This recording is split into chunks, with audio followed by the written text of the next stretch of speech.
Good morning students, आपका स्वागत है हमारे YouTube channel path finder classes Chhapra में।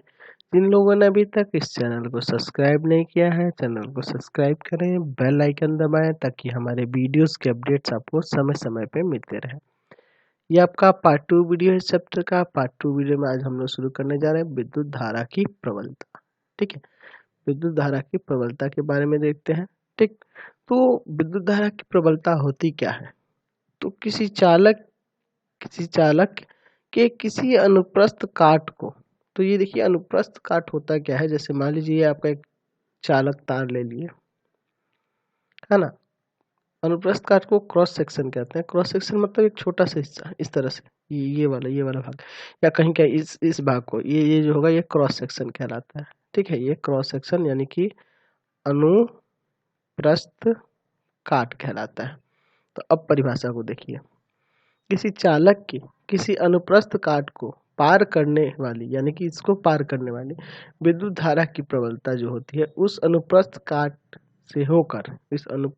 से होकर प्रति इकाई समय में आवेश का परिमाण होता है। ठीक है, प्रति इकाई समय में आवेश का परिमाण होता है। यानी कि मान लीजिए इसमें से आवेश प्रवाहित हो रहा है Q और समय जो हो रहा है वो T है। यानी कि यहाँ से आपको पता चल गया कि विद्युत धारा की प्रबलता जो होगी, विद्युत धारा की प्रबलता या विद्युत धारा कहिए, तो विद्युत धारा जो होगा वो आवेश जो प्रवाहित हो रहा है प्रति इकाई समय में, यानी कि I बराबर यहाँ से फॉर्मूला हो जाएगा Q बटा T। ठीक है, I बराबर क्या हो जाएगा Q बटा T। अब देखते हैं ये क्या है, तो विद्युत धारा का एसआई मात्रक के बारे में बात करें तो इसका एसआई मात्रक क्या हो जाएगा, तो आवेश का कूलम और इसका होता है सेकंड। तो कूलम प्रति सेकंड कहिए या एम्पियर भी हो जाता है ना। इसका एसआई मात्रक एम्पियर भी होता है, शॉर्ट में इसको कैपिटल ए से डिनोट किया जाता है। ठीक है, तो ये एम्पियर जो है ये एक फ्रांसीसी वैज्ञानिक के नाम पे इसको रखा गया, जिसका पूरा नाम था आंद्रे मेरी एम्पियर के नाम पर ये एसआई मात्रक रखा गया है। ठीक है, इसको ये ध्यान में रखेंगे। यहाँ से एक और फॉर्मूला आप इसको लिख सकते हैं कि Q equal to I into T. आगे इसका प्रयोग होगा न्यूमेरिकल से बनाने में, ये ध्यान रखेंगे आप। चलिए अब हम लोग बात करते हैं एमीटर और वोल्टमीटर के बारे में। तो दोनों एक तरह का डिवाइस है जिसमें, है ना, एमीटर है, इसमें एम्पियर में अंकित रहता है, इसमें, है ना, एम्पियर में लिखा रहता है। ठीक है, एक तरह का एक स्केल है। ठीक, और वोल्टमीटर में जो होता है वोल्ट में दिया रहता है, उसमें वोल्ट में अंकित किया गया रहता है, इसमें वोल्ट में अंकित रहता है, इसमें एम्पियर में अंकित रहता है। तो देखते हैं एमीटर क्या है। जिस यंत्र द्वारा किसी विद्युत परिपथ की धारा मापी जाती है उसे एमीटर कहा जाता है। ठीक है, तो एमीटर क्या है, तो जिससे धारा मापी जाती है उस यंत्र को एमीटर कहते हैं, उसमें एम्पियर में अंकित रहता है।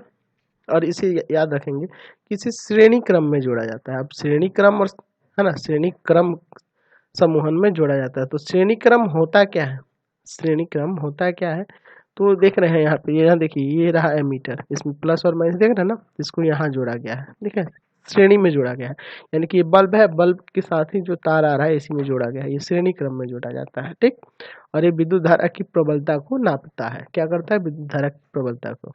दूसरा बात करते हैं वोल्ट मीटर की। तो जिस यंत्र द्वारा किसी विद्युत परिपथ के किन्हीं दो बिंदुओं के बीच के विभवांतर को मापा जाता है, ठीक है, जिससे विभवांतर को मापा जाता है यानी कि पोटेंशियल डिफरेंस को मापा जाता है, उसे वोल्ट मीटर कहा जाता है। ठीक है, वोल्ट मीटर कहते हैं। तो ये वोल्ट मीटर है, देखिए यहाँ समांतर क्रम में इसको जोड़ा जाता है। कैसे जोड़ा जाता है, समांतर क्रम में जोड़ा जाता है, या फिर इसको पार्श्व क्रम भी कहा जाता है। ठीक है, पार्श्व क्रम। ठीक है, तो पार्श्व क्रम या समांतर क्रम में इसको जोड़ा जाता है। ठीक है, तो देख रहे हैं ये समांतर में चला गया, ये ऐसे बल्ब है, इसी के समानांतर ये है, और इस पे आपको पता है कि वोल्ट में अंकित रहता है। ठीक है, और ये क्या करता है कि किन्हीं दो बिंदुओं के बीच के विभवांतर को मापता है। तो दोनों एक तरह का स्केल नहीं है, एमीटर और वोल्टमीटर दोनों क्या है, एक तरह का स्केल है। चलिए अब हम लोग चर्चा करेंगे ओम के नियम के बारे में। बहुत ही ज़्यादा इम्पोर्टेंट टॉपिक है ओम्स लॉ।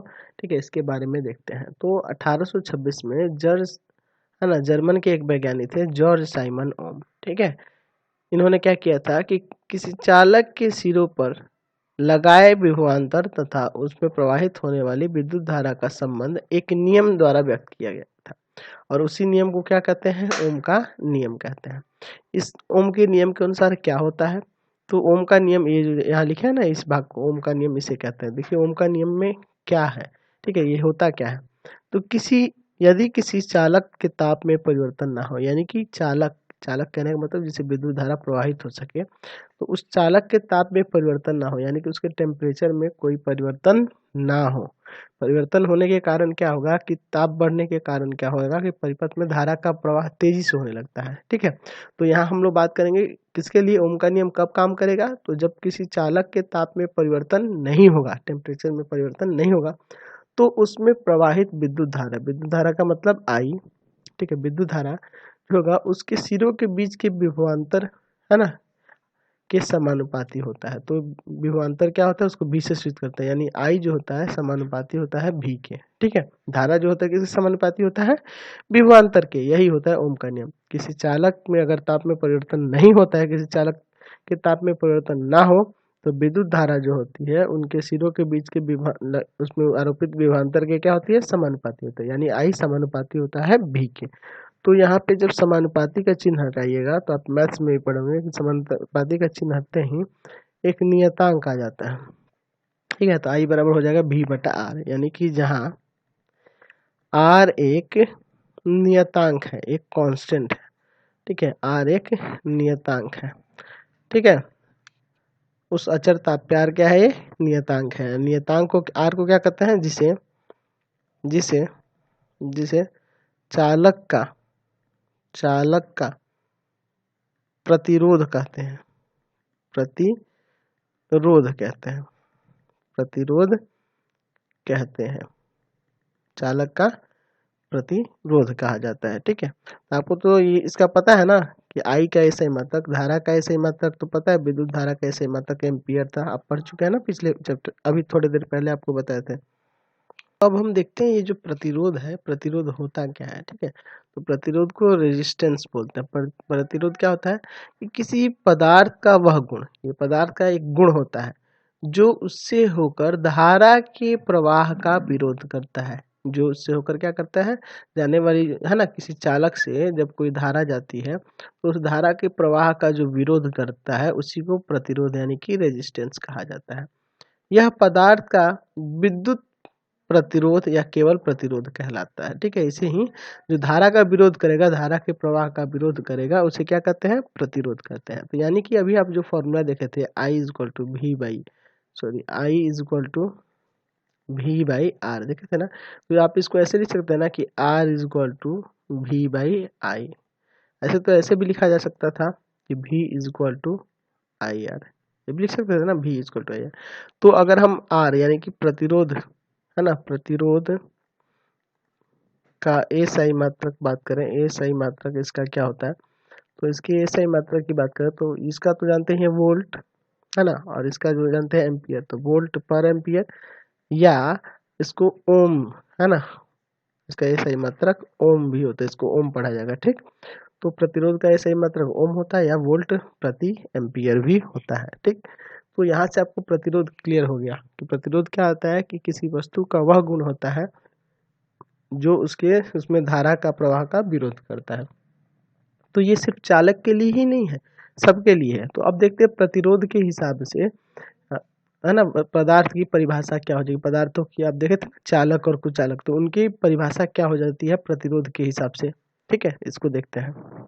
चलिए, तो अगर हम लोग बात करें कि जिस, है ना, बहुत कम प्रतिरोध वाले पदार्थ जिनसे आवेश आसानी से प्रवाहित होता है उसे चालक कहा जाता है। जिसका प्रतिरोध बहुत कम होता है, जैसे चांदी, तांबा, है ना, तो इनका प्रतिरोध बहुत कम होता है, इसलिए इसमें आसानी से धारा का प्रवाह होता है। उच्च प्रतिरोध वाले पदार्थ प्रतिरोधक कहलाते हैं। ठीक है, जिनसे धारा का प्रवाह नहीं होता है उनको क्या कहते हैं? प्रतिरोधक, है ना, जिनसे उच्च प्रतिरोध वाले पदार्थ प्रतिरोधक कहलाते हैं, मतलब जिनसे हल्की मात्रा में धारा का प्रवाह होगा। ठीक है, उसको क्या कहते हैं, प्रतिरोधक कहते हैं। जैसे प्रतिरोधक जो होता है एक तरह का डिवाइस होता है, इसका संकेत ये होता है, इसको क्या कहते हैं, प्रतिरोधक। ठीक है, ठीक है, इसे प्रतिरोधक कहते हैं, जिनसे क्या होता है, धारा प्रवाहित होगी लेकिन इसका प्रतिरोध उच्च होता है, जिसके कारण इसमें धारा का प्रवाह कम होगा। ठीक, बहुत ही अधिक प्रतिरोधक वाले पदार्थ जिनसे जिनसे आवेश प्रवाहित नहीं होता है विद्युत रोधी कहलाते हैं, जैसे रबड़, प्लास्टिक वगैरह है ना, लकड़ी, इन सब से क्या होता है, धारा का प्रवाह नहीं होता है, ये विद्युत रोधी चालक। तो चालक और विद्युत रोधी के बारे में हम लोग पहले भी जान चुके थे। प्रतिरोधक देखें तो प्रतिरोधक क्या है, एक आपका डिवाइस है, ठीक है, जिसको अंग्रेजी में है ना रजिस्टर कहा जाता है। ठीक है, प्रतिरोधक, ठीक है, इसका संकेत ये होता है, एक डिवाइस है। संकेत आपका स्कूल दिखाए थे ना अभी पिछले वीडियो में। ठीक, और ये जो आप देख रहे हैं प्रतिरोध, प्रतिरोध, तो प्रतिरोध वस्तु का गुण होता है, पदार्थ का गुण होता है जो विद्युत प्रवाह का विरोध करता है। ठीक है, तो यहाँ से आपको क्लियर हो गया कि जिसका प्रतिरोध निम्न होगा तो वो चालक होंगे, जिनका प्रतिरोध उच्च होगा, ठीक है, उच्च होगा, जिनसे धारा का प्रवाह होगा लेकिन बहुत ही कम होगा, उसको प्रतिरोधक कहते हैं।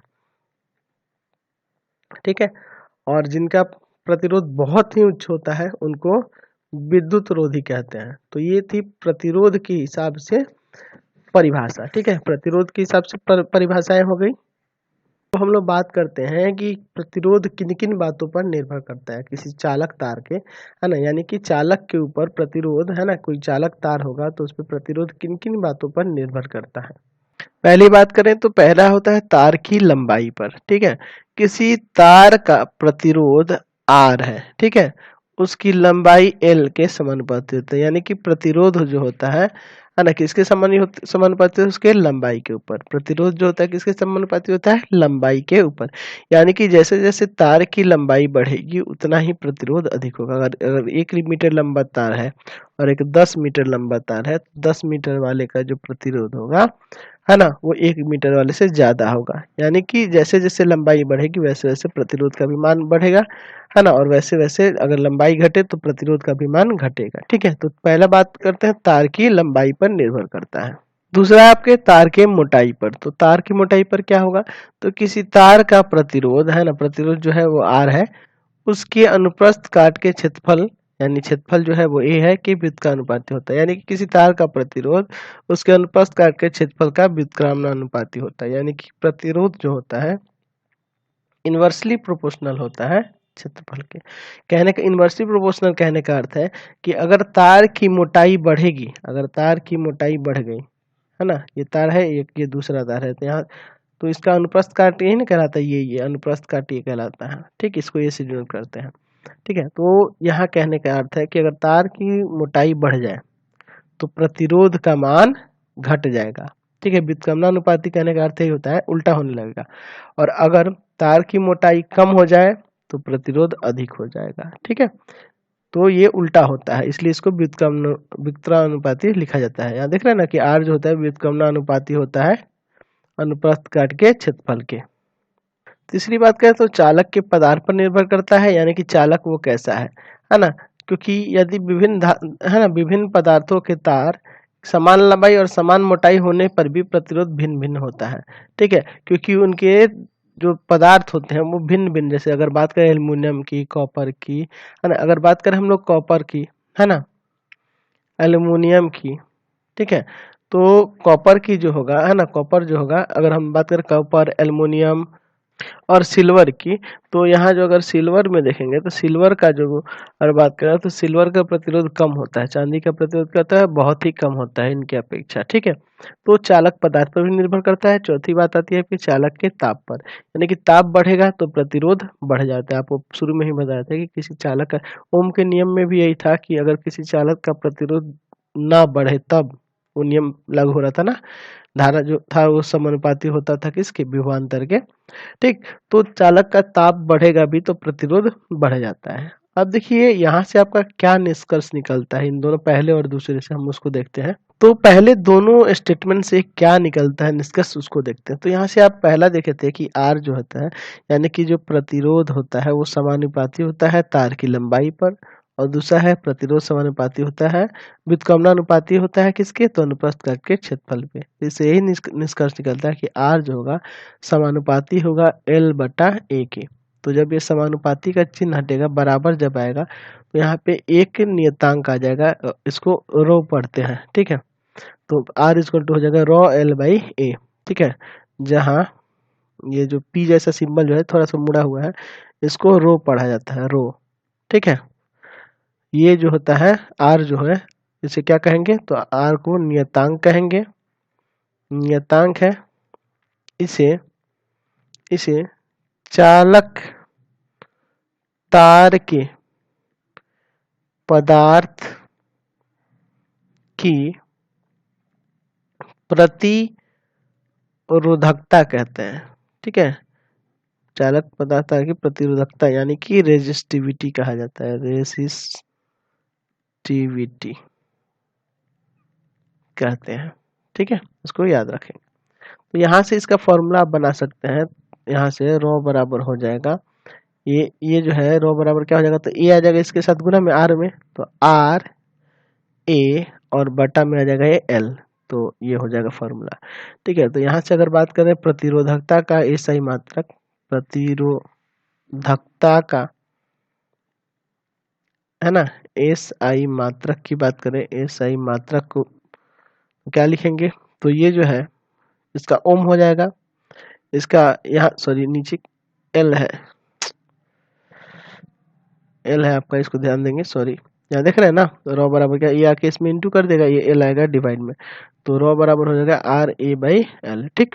तो ओम और क्षेत्रफल का क्या होता है, मीटर स्क्वायर, और बाई एल का क्या हो जाएगा, तो एल, एल जो है, एल क्या है, लंबाई है ना, तो इसका मीटर हो जाएगा, मीटर मीटर एक काट दीजिए, यानी ओम मीटर। प्रतिरोधकता कैसे मतलब क्या हो जाएगा, ओम मीटर। अब हम लोग चर्चा करते हैं प्रतिरोधकों के समूहन के बारे में, यानी प्रतिरोधकों को किस तरह से हम लोग जोड़ते हैं। तो इसकी बहुत सारी विधियां होती हैं, जिसमें हम लोग को क्लास 10th में दो ही विधियों के बारे में जानना है। पहला है श्रेणी क्रम समूहन और दूसरा है समांतर क्रम या पासारुक्रम समूहन। तो चलिए दोनों को एक एक करके देखते हैं, और इन समूहनों के द्वारा किस तरह से हम लोग समतुल्य प्रतिरोध यानी कि जो टोटल प्रतिरोध होगा उसको किस तरह से निकालेंगे उसके बारे में देखेंगे। चलिए तो श्रेणी क्रम समूहन यानी सीरीज ग्रुपिंग के बारे में देखते हैं। तो श्रेणी क्रम में जुड़े हुए प्रतिरोधकों का समतुल्य प्रतिरोध उनके प्रतिरोधकों के अलग अलग प्रतिरोधों के योगफल के बराबर होता है, ठीक है। तो इसको इसको हम लोग साबित करके, है ना, इसको प्रूव करके आपको दिखाते हैं किस तरह से होता है, ठीक है। वहां से आपको ये क्लियर हो जाएगा परिभाषा, ठीक है। तो पहले इसको साबित कर लेते हैं। चलिए हम लोग एक विद्युत परिपथ बनाते हैं, इसमें तीन प्रतिरोध लेते हैं, हम लोग तीन ही प्रतिरोध लेकर इसको दिखाते हैं। चलिए तीन प्रतिरोधक ले लिए, ठीक है। ये तीन प्रतिरोधक ले लिए ना हम लोग, ये एक बैटरी से जोड़ दिए, ठीक, ये आपका बैटरी जुड़ गया। चलिए ये प्रतिरोधक है R1 जिसका प्रतिरोध है, इसका प्रतिरोध है R2 और इसका प्रतिरोध है R3, ठीक है। इसमें प्रवाहित होने वाली जो धारा है I है, इसमें प्रवाहित होने वाली धारा कितनी है I, ठीक। और इसका जो विभवांतर है इसका है ना, ये है V, ये V वोल्ट है। तो इसमें ध्यान देंगे कि जो श्रेणी क्रम में जोड़ा जाता है, जब किसी श्रेणी क्रम में जब प्रतिरोधकों को जोड़ा गया है यहाँ पे, तो इनका जो विभवांतर होगा, विभवांतर जो होगा वो भिन्न भिन्न होगा, विभवांतर होगा भिन्न भिन्न। हम लोग मान लिए कि जो R1 प्रतिरोध वाला जो पहला प्रतिरोधक है उसका विभवांतर है V1, इसका है V2 और इसका है V3, R2 वाले का V2 है, इसका है V3, और कुल कुल जो आपका विभवांतर है वो V है। यानी यहाँ से आप ये लिख सकते हैं V बराबर जो है V1 plus V2 plus V3, ठीक है। इस बात को ऐसे भी लिख सकते हैं कि माना तीन प्रतिरोधक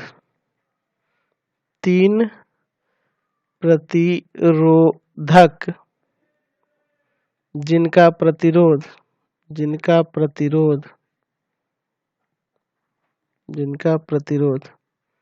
R1 R2 तथा R3 है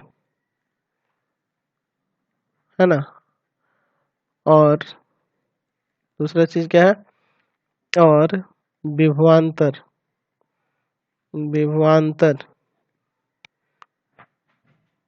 क्रमशः V1 V2 है ना, तथा V3 है। ठीक है, तो यहाँ ऊपर आप लिखे हैं कि V बराबर कैपिटल V, ये जो देख रहे हैं विभवांतर, कुल विभवांतर जो है ये तीनों के योग के बराबर होगा। ऊपर लिखे भी हैं V1 plus V2 plus V3 के।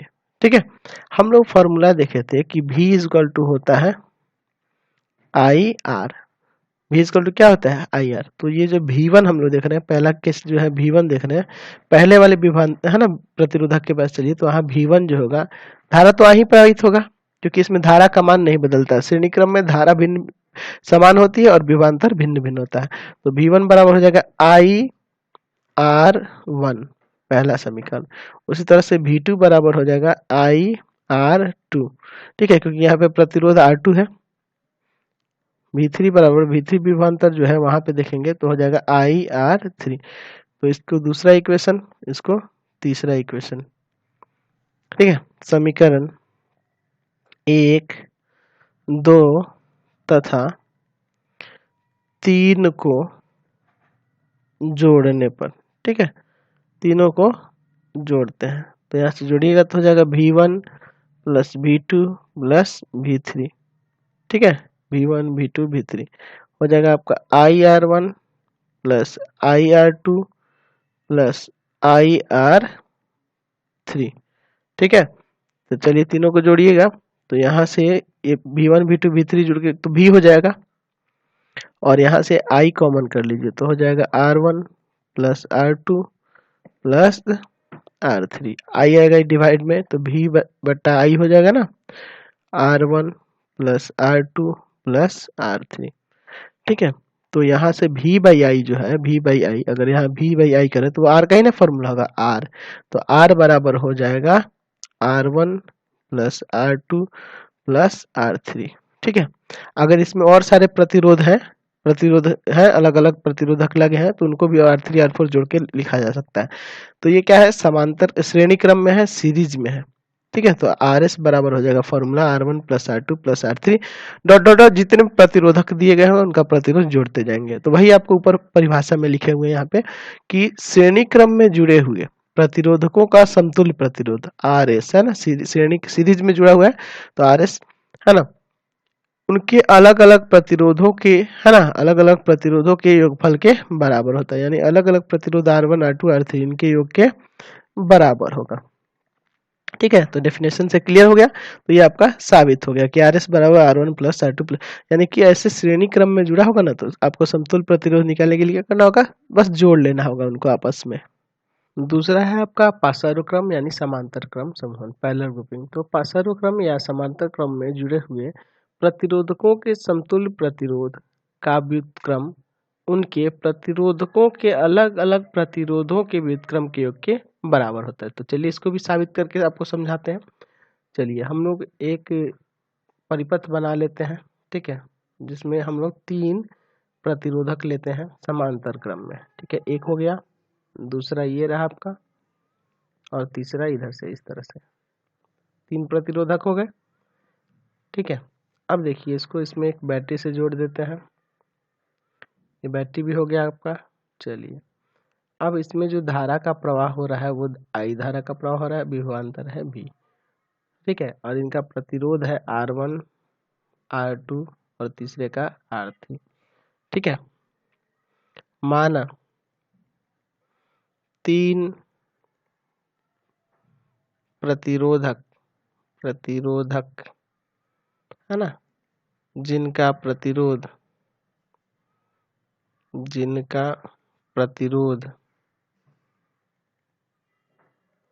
R1 R2 है ना तथा R3 है ना, और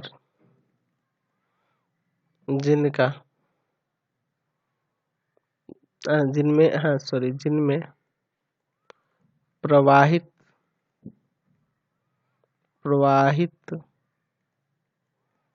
धारा का मान I1 I2 तथा I3 है। ठीक है। इसमें जो धारा प्रवाहित हो रहा है, इसमें प्रवाहित हो रहा है I1, ठीक है, पहले वाले में। दूसरे में प्रवाहित धारा है I2 और तीसरे में प्रवाहित धारा है I3। एक्चुअल में क्या होता है कि जब श्रेणी क्रम में था तो वहां पे विभवांतर जो था वो अलग अलग था, ठीक है, और यहाँ पे धारा अलग अलग होगी, ठीक है। इसमें धारा भिन्न भिन्न होती है और विभवांतर क्या होता है, समान होता है। भी सबका समान होता है, विभवांतर समान होता है, ठीक है। तो इसलिए तो यहाँ से अब आपको I बराबर लिखना होगा, 3 भाग में बढ़ गया ना, I1, I2 और I3, ठीक है। तो यहाँ से आप याद रखेंगे श्रेणी क्रम में विभवांतर जो होता है वो भिन्न भिन्न होता है, धारा समान होती है, और समांतर क्रम में जो होता है धारा अलग अलग होती है और विभवांतर समान होता है, ठीक। अच्छा, हम लोग एक फॉर्मूला ऐसे भी लिख सकते हैं ना, I is equal to, formula हो सकता है कि नहीं, V by R, I is equal to V by R. तो हम लोग I1 की बात करेंगे तो I1 के लिए आप लिख सकते हैं फॉर्मूला V बाई R1, ठीक है ना, V बाई R1 देख रहे हो ना। चलिए, उसी तरह से अगर हम लोग बात करें I2 के लिए तो I2 के लिए लिख सकते हैं V बाई R2, दूसरा समीकरण। तीसरा उसी तरह I3 की बात करें तो उसका लिख सकते हैं V बाई R3। अब इसमें भी तीनों समीकरण को जोड़ेंगे, समीकरण 1, 2 तथा 3 को जोड़ने पर, ठीक है, तीनों को जोड़ते हैं, देखते हैं जोड़ने पे क्या होता है, ठीक है। अब देखिए जोड़िएगा तो हो जाएगा I1, I2 और I3, ठीक है। इधर हो जाएगा V by R1 plus V by R2 plus V by R3। चलिए I1, I2, I3 जोड़ के बन जाएगा I, ठीक है। इक्वल टू यहाँ से V कॉमन कर लीजिए तो हो जाएगा 1 by R1, 1 by R2 plus 1 by R3, ठीक है। चलिए आगे देखते हैं इसके अंदर, ये जो हम लोग देख रहे हैं V, इसको लाते हैं डिवाइड में तो I बट्टा V हो जाएगा equal to 1 by R1, 1 by R2 plus 1 by R3, ठीक है। अब देखिए इस I को पलट देंगे, नीचे आ जाएगा तो यहाँ से हो सकता है कि नहीं, 1 बाई V बाई I, ठीक है, 1 बाई R1, 1 बाई R2 और 1 बाई R3। तो V बाई I R का फॉर्मूला होता है, तो ये हो जाएगा 1 बाई R बराबर 1 by R1 plus 1 by R2 plus 1 by R3, ठीक है। तो यहाँ ये समांतर क्रम में है ना, तो RP लिखेंगे, पैरेलल के लिए 1 बाई RP। तो 1 बाई RP बराबर फॉर्मूला आ गया 1 by R1 plus 1 by R2 plus 1 by R3। तो जो ये जो फॉर्मूला प्राप्त हुआ इसको ऊपर लेके चलेंगे तो उससे परिभाषा आपको क्लियर हो जाएगी।